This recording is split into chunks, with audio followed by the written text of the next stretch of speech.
Hello viewers, இனி நம்ம பார்க்க போறது செயின்சா மேன் எபிசோட் 10.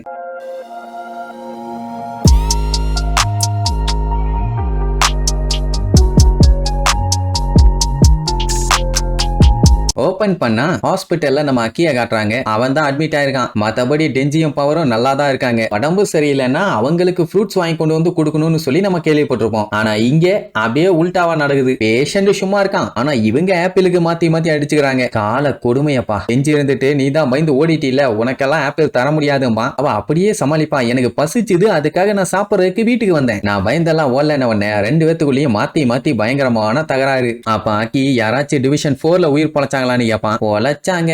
கொபினி மட்டும்தான். அப்புறம் ஒரு கண்ணாடி போட்டவன் இருந்தான், அவனே இப்ப வேலையை ரிசைன் பண்ணிட்டு ஓடிட்டான். இத கேட்டவன அக்கிக்கு தூக்கி வாரி போடும். அப்படின்னா ஹிமினோ செத்துட்டான். அப்படியே சோகமா உட்கார்ந்து இருப்பான். ரைட்டு, மாக்கிமா எங்களை பார்க்கணும்னு சொன்னாங்க, நாங்க கிளம்புறோம்னு சொல்லிட்டு ஒரே ஒரு ஆப்பிள மட்டும் வச்சுட்டு போவான். நல்ல மனசு, ரொம்ப ரொம்ப நல்ல மனசு. அப்புறம் அவன் கத்தி எடுத்து இன்னும் எத்தனை நாளைக்கு இவன் உயிரோட இருப்பான்னு கேட்டா 2 வருஷம் அந்த கர்ஸ் டேபிள் வந்து சொல்லும். ஏன்னா மிச்சம் எல்லாத்தையுமே அவன் யூஸ் பண்ணிட்டான். சரின்ட்டு சிகரெட்டை பத்த வைக்க போவான். அந்த லைட்டரை ஆன் பண்ணும்போது அவனுக்கு ஹிமினோவோட ஞாபகம் தான் வரும். அதனாலேயே சிகரெட்டை பத்த வைக்க முடியாம கீழே போட்டுருவான். மறுபடியும் எடுக்க ட்ரை பண்ணுவான். ஆனா அவ இவனுக்காண்டி உயிரை விட்டுட்டான் அப்படின்னு தெரிஞ்ச உடனே கதறி கதறி அழுவான். இல்லனாலுமே அழுவான். பட் இவனுக்காண்டி அவ்வளவு பெரிய தியாகத்தை பண்ணிட்டாலே. ஆக்சுவலா டெஞ்சி அவனோட புக் எடுக்கிறக்காண்டி ரிட்டர்ன் வந்திருப்பான். ஆனா அக்கி அழுதுகிட்டு இருக்கான்னு தெரிஞ்ச உடனே உள்ள போகாம அங்கேயே ஸ்டாப் பண்ணிட்டான். எதுக்கு தேவையில்லாம டிஸ்டர்ப் பண்ணிட்டுன்னு. இப்ப அவனுக்கு என்ன ஒரு விஷயம் புரியலன்னா, இவன் கூட வேலை பார்த்தவங்க ஏகப்பட்ட பேர் செத்து இருக்காங்க. சொல்ல போனா ஹிமினோ கூட இவன் ரொம்பவும் க்ளோஸாவும் ஜாலியாவும் இருந்திருக்கான். சொல்ல போனா 2 பேருமே ஃப்ரெண்ட்ஸுங்க தான். ஆனா அவ இறந்துட்டான்னு சொல்லி இவனுக்கு கொஞ்சம் கூட கவலையே இல்ல. அது ஏன்னு இவனுக்கும் தெரியல. உஜிட்டா இறந்தப்ப கூட பைய சோகமா இருந்தா நிறைய அழுதான். ஆனா ஹிமினோ இறந்ததுக்கு அப்புறம் ஒரு சொட்டு கண்ணீர் கூட வரல. பயலுக்கு எந்த ஒரு ஃபீலிங்ஸுமே இல்ல.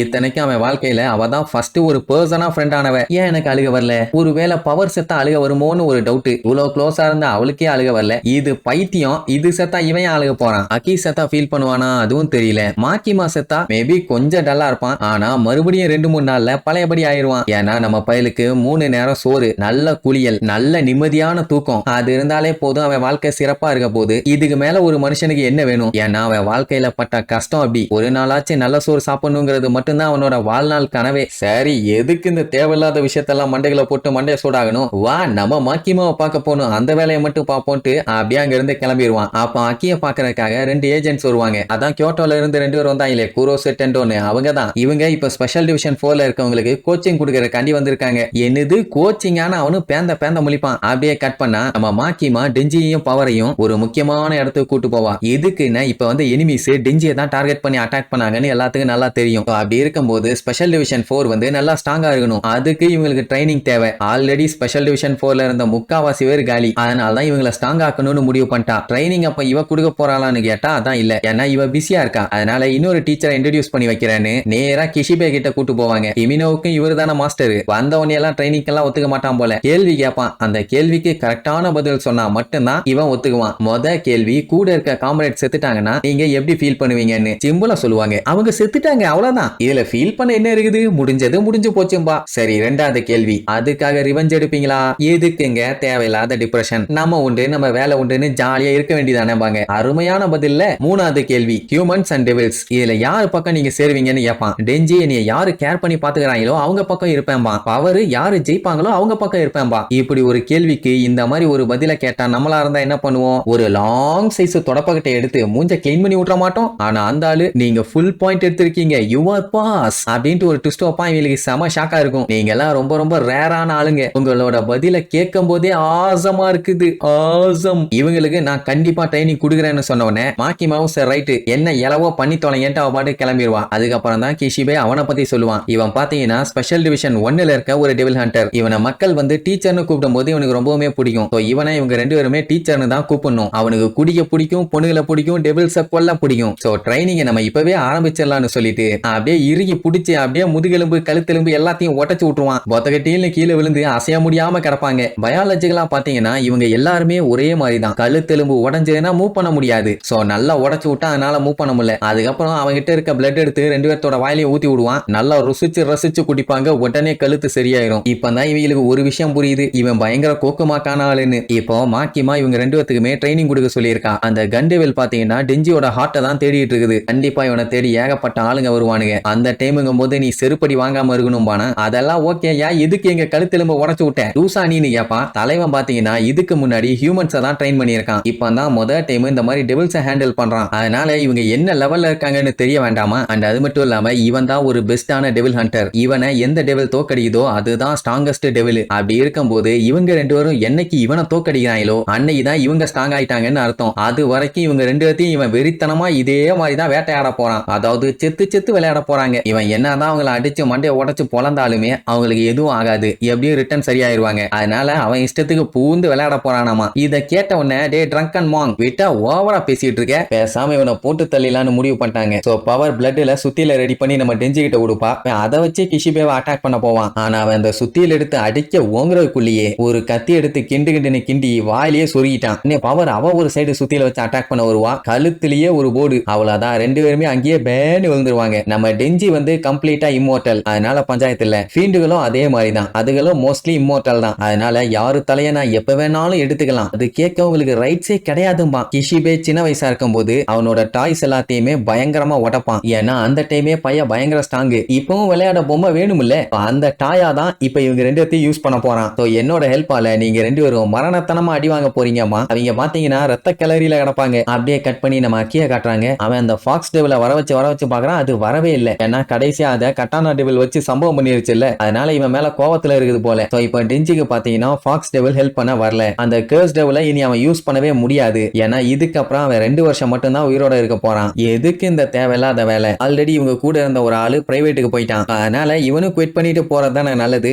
அப்படி இல்ல மறுபடியும் டெவில் ஹண்டரா தான் கண்டினியூ பண்றான்னா அதுக்கு இவன் நிறைய சாக்ரிஃபைஸ் பண்ணணும். இதுக்கு தேவையில்லாத பஞ்சாயத்துல கொண்டு போய் தலைய ஒண்ணும். அதனால மிச்சம் இருக்க நாட்களை சந்தோஷமா ஜாலியா வாழு. அது போதாதான்னு கேட்டா ஒத்துக்க மாட்டான். ஏன்னா டெவில்ஸ் தான் இவனோட ஃபேமிலியை கொன்றுச்சுங்க. இன்னுமே இவனோட பார்ட்னர் உயிரோட தானே இருக்கான். அப்படி இருக்கும்போது எதுக்காக நான் குவிட் பண்ணணும்? நான் மறுபடியும் டெவில் ஹண்டரா தான் இருப்பேன். அவங்களுக்கே ஷாக்கு. சரி ஓகேப்பா, நாளைக்கு சில பல பேப்பர் ஒர்க் எல்லாம் இருக்குது, அதை நாளைக்கு ரெடி பண்ணலாம்னு சொல்லுவாங்க. அது மட்டும் இல்லாம இவங்களோட சீனியர் சொல்லியிருந்தாங்களாமா, இந்த மாதிரி ஸ்பெஷல் டிவிஷன்ல இருக்கவங்க எல்லாருமே கொஞ்சம் கிரேசியா தான் இருப்பாங்க, அதனால பார்த்து பத்திரமா இருந்துக்குங்கன்னு. அதே மாதிரி தானே நம்ம பையில இருக்கான். சரி உன்னைய பார்க்க ஏதோ ஒரு பொண்ணு ரொம்ப நேரமா வெயிட் பண்ணிட்டு இருக்கா, நீ அவங்கள மீட் பண்ணுன்னு சொல்லிட்டு அங்க இருந்து கிளம்பிடுவாங்க. வந்த பொண்ணை பார்த்துட்டு அப்படியே ஆடி போயிருவான், அசந்து போயிருவான். அதே நேரம் இங்க பவருக்கும் டெஞ்சிக்கும் ட்ரைனிங் கொடுக்குறேன்னு நைட்டு ஃபுல்லா வச்சு செஞ்சிருக்கான். என்ன அடி தண்ணியில ஊற போட்டு அடிச்ச மாதிரி அடிச்சிருக்கான். ஒண்ணு மட்டும் தான் பண்ணல, இந்த சுடுகாட்டுல குழி தோண்டி புதைக்காம போயிட்டான். மத்தபடி என்னென்னலாம் பண்ணணுமோ அவ்வளோத்தையும் பண்ணிட்டான். அவங்களால ஒழுங்கா நிக்க கூட முடியல, செத்து பொழைச்சாங்கன்னா இப்படித்தானே இருக்கும். அதுலயும் டெஞ்சியோட மூளைய குழம்பி போச்சு. பைய பேன்னு லூசு மாதிரி கத்திட்டு இருப்பானா. பவர் கடுப்பாயி இன்னுமா உன் மூளை சரியாகலன்னு சொல்லி மண்டையா அடிப்பா. மூக்குல இருந்து புளிச்சுன்னு ரத்தம் வரும். அதுக்கப்புறம் தான் பையன் நார்மலாவான். எந்திரிச்ச உடனே ஆமா இன்னைக்கு நம்ம எத்தனை டைம் செத்தோன்னு கேட்பான். அவ கை விரலு கால் விரலுன்னு எல்லா விரலையும் எண்ணி 20 டைமுக்கு மேலம்பா. சில பல டைம் இவங்க அடி வாங்கி அன்கான்சியஸ் ஆயிட்டாங்க. அதனால எத்தனை டைம்னு சொல்லிட்டு கரெக்டா சொல்ல முடியல. இப்ப என்னன்னா நாளைக்கு ட்ரைனிங் கொடுக்க வீட்டுக்கு வரதா சொல்லிட்டு போயிருப்பான். உடனே புலம்பிக்கிட்டே போவாங்க. என்னன்னா இவங்க சந்தோஷத்தை ஒரு நாள் நைட்ல புடுங்கின மாதிரி இருக்குது. டெஞ்சி இவ்வளவு ஹார்ட் ஒர்க் பண்றதே லைஃப்ல ஜாலியா இருக்கணும் தான். ஆனா அதுக்கும் இப்ப பெரிய ஆப்பா வச்சிட்டாங்கல்ல. சரி பேசாம இங்க இருந்து எஸ்கேப் ஆயிடலாமான்னு பார்த்தா கண்டிப்பா பப்ளிக் சேஃப்டி ஆளுங்க விட மாட்டானுங்க. அதனால இந்த டைம் வேற வழியில நம்ம சம்பவம் பண்ணி தான் ஆகணும்னு முடிவு பண்ணிட்டாங்க. யாரு கிஷிபேவை பொழந்து கட்ட போறாங்களாமா. அவன் இவங்களை ஒரு பொம்மையா யூஸ் பண்றேன்னு சொன்னால அதுதான் இவங்களால தாங்கிக்க முடியல. அப்பதான் பவர் ஒரு பிளான் பண்ணிட்டான். என்னன்னா இந்த டைம் அவங்க மூளையை யூஸ் பண்ண போறாங்களாமா. அப்படி ஒண்ணு இருக்குதா? மேபி கொஞ்சோண்டு அங்க இங்கன்னு ஒட்டிட்டு இருக்கும் போல. அதை வச்சு நாளைக்கு அவங்க இடத்துக்கு வரும்போது அங்கேயே வச்சு காலி பண்ணலாம்னு முடிவு பண்ணிட்டாங்க. ரைட், நாளைக்கு ஸ்கெட்சா போட்டுருவோம். 100 பிளானுக்கு மேல அடிச்சு நவுத்துறோம். ஒண்ணுல தப்பிச்சாலும் ஒண்ணுல அவனுக்கு சமாதி கட்டுறோம். இதே சுடுகாட்டுல அவனை புதைக்கணும்னு சொல்லிட்டு போவாங்க. கட் பண்ண அடுத்த நாள் பவர் டெஞ்சி இருக்காங்கல்ல அந்த வீட்டுக்கு வருவாங்க. ஐ மீன் அக்கியோட வீடு. இவங்களுக்கு தெரிஞ்சு போச்சு அவன் வந்துட்டான்னு. கண்ணாடிய பாத்தீங்களா என்ன யோசிக்கிறாங்களாம், மூலக்காரங்கன்னு காட்டிக்கிறதுக்கு. நம்ம வாழ்க்கையை காப்பாத்திக்கணும்னா அந்த குடியார பண்ணாடைய நம்ம போட்டு தள்ளி ஆகணும் அப்படின்ட்டு அவனை அட்டாக் பண்ண ரெடியா இருப்பாங்க. இவன் டோரை ஓபன் பண்ண போகும்போதே அவரு பிளட்ல ஈட்டியை ரெடி பண்ணி ஒரு போர்டு ஸ்ட்ரெயிட்டா தலைதான் வரும். அசால்ட்டா எஸ்கேப் ஆயிருவான். சும்மா சொல்லக்கூடாது, செம்மையா எஸ்கேப் ஆயிருப்பான். இது ஊத்திக்கிச்சா அதே நேரம் மேல் ஃப்ளோர்ல இவளோட பிளட் எல்லாத்தையுமே பாட்டில்ஸ்ல லைனா புடிச்சு வச்சிருப்பா. அதை யூஸ் பண்ணி மேல இருந்து ஈட்டி எல்லாத்தையுமே தலையில இறக்க ட்ரை பண்ணுவா. அவன் அதுலயும் அசால்ட்டா எஸ்கேப் ஆகி எல்லாத்தையும் உடைச்சு தள்ளிடுவான். ரைட், இது வேலைக்காகாதுன்னு டெஞ்சி பாஞ்சு போய் கோடாரையை வச்சு அட்டாக் பண்ண போனா மூஞ்சிலேயே ஒரு மிதி. கண்ணாடியோட சேர்த்து அவனும் தெரிச்சிருவான். ராஜதந்திரங்கள் அனைத்தும் வீணாகி விட்டதே சொக்கனாதா. பரவாயில்லப்பா, 2 பேரும் நல்ல எஃபோர்ட் போட்டீங்க. ஆனா ஒரு 2 ரீசன்ல கோட்டை விட்டுட்டீங்க. அட பவர் வந்து நிறைய பிளட்டை யூஸ் பண்றான். அப்படி எல்லா பிளட்டையும் யூஸ் பண்ணிட்டானா அவளால மூவ் பண்ண முடியாது. முடியாது, மட்டையாயிருவான். டெஞ்சி அவன் அட்டாக் பண்ண போறான்னு கூட தெரியாம அடி வாங்கிட்டு வந்து விழுந்துட்டான். ஆனா நல்லா ட்ரை பண்ணாங்களாமா. இன்னைக்கு இது போதும், நாளைக்கு மிச்சத்தை பாத்துக்கலான்னு அங்க இருந்து கிளம்பிடுவான். அப்பதான் கொஞ்சம் நிம்மதியா இருக்கும். ஏன்னா பைய போட்டு தள்ளிட்டு தான் போவான். ஆனா இந்த டைம் விட்டுட்டானேன்னு சிரிச்சுட்டு இருக்கும் போதே நெத்தியில ஒரு கத்தி வந்து சரக்குன்னு இறங்கும். ஆட சண்டாளா, இதுக்கு அந்த கிறுக்குத்தனமான வேலைன்னு கேட்டா ஹண்டர்ஸ் என்ன சொன்னாலும் பீஸ்ட்ங்க நம்பவே கூடாது, அத புரிஞ்சுக்கிங்கம்மா. ஆடா போடா கொய்யாலன்ட்டு அப்படியே மயக்கம் போட்டு விழுந்துருவான். அப்படியே கட் பண்ணா இங்க அக்கிய சீக்கிரட்டா ஒரு இடத்துக்கு கூட்டு போவாங்க. எதுக்குன்னா ஸ்ட்ராங்கான டெவில்ஸ் கூட கான்ட்ராக்ட் போடுறதுக்காக. ஏன்னா இப்ப நம்ம அக்கிக்கு ஹெல்ப் பண்ண எந்த ஒரு டெவிலுமே இல்ல. சோ அப்படி இருக்கும்போது அவன் டெவில் கூட சண்டை போடணும்னா கண்டிப்பா ஏதாச்சும் ஒரு டெவிலோட கான்ட்ராக்ட் இவன் போட்டுருக்கணும். அதுக்காக தான் இவங்க சீக்கிரட்டா வச்சிருக்க டெவில்ஸ் கூட கான்ட்ராக்ட் போட கூட்டு போறாங்க. அங்க பாத்தீங்கன்னா பப்ளிக் சேஃப்டி ஆளுங்க ஏகப்பட்ட டெவில்ஸை கேப்சர் பண்ணி வச்சிருப்பாங்க உயிரோட. எமாச்சு தேவைப்படும் போது கான்ட்ராக்ட் போட்டு யூஸ் பண்ணிக்கலாமே. அப்போ குரோஸ்ங்கிறவன் அக்கி ஹாஸ்பிட்டல்ல இருக்கும்போது அவனை பார்க்க ஒரு பொண்ணு வந்தால, அது யாரு என்னன்னு விசாரிப்பான். அது இவனுக்கு தேவையில்லாத வேலை தான், ஆனாலும் பரவாயில்லன்ட்டு கேட்பான். அது ஆக்சுவலா நம்ம ஹிமினோவோட தங்கச்சி.